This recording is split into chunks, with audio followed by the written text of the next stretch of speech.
Бүсгүй минь чи яг одоо л бод. Ханьсан эрийн чинь харц хайраар дутаж гуниглахад. Хажууд чинь байгаа мөртлөө л санаа алдаж шаналхад. Хэцүү байсан ч хэлэхгүй дотроосоо нурж илэгдэхэд. Хэнцэр ганган бүсгүй чи юу бодож суун вэ? Эрхэлж тунирхах бүрдээ ингэрт нь та наалтдаг байж. Илдэвлэж уурлаж айшлахдаа үгний хатууг хилдэг юм байж.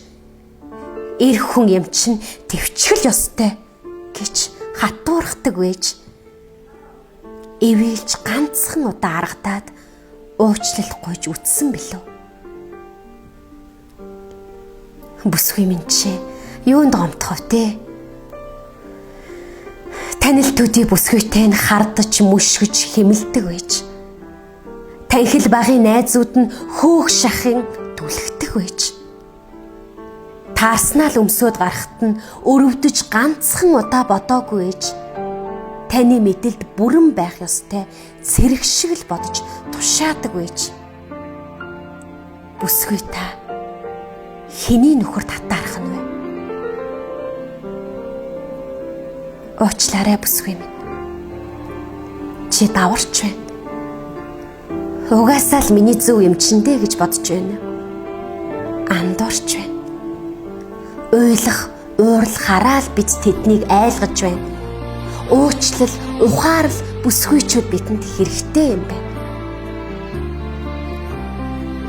Ханчин чамд хайртай. Хайр нь хөрчихвэ. Халамжаар битгий дутаа. Харц нь гунихвэ. Хайраар битгий дутаа. Хаяа зүгээр л тэрчвэ. Хачин их баярлдаг юм. Хажууд нь суугаад сонсож бай. Хандаал тэднэр чинь эрхэлдэг юм шүү дээ.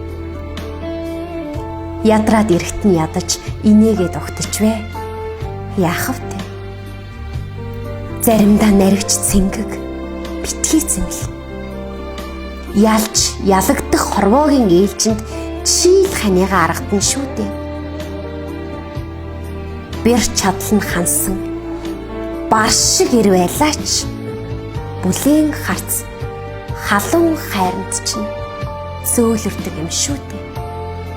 Бүсгүй яг одоо чи бодоод үз.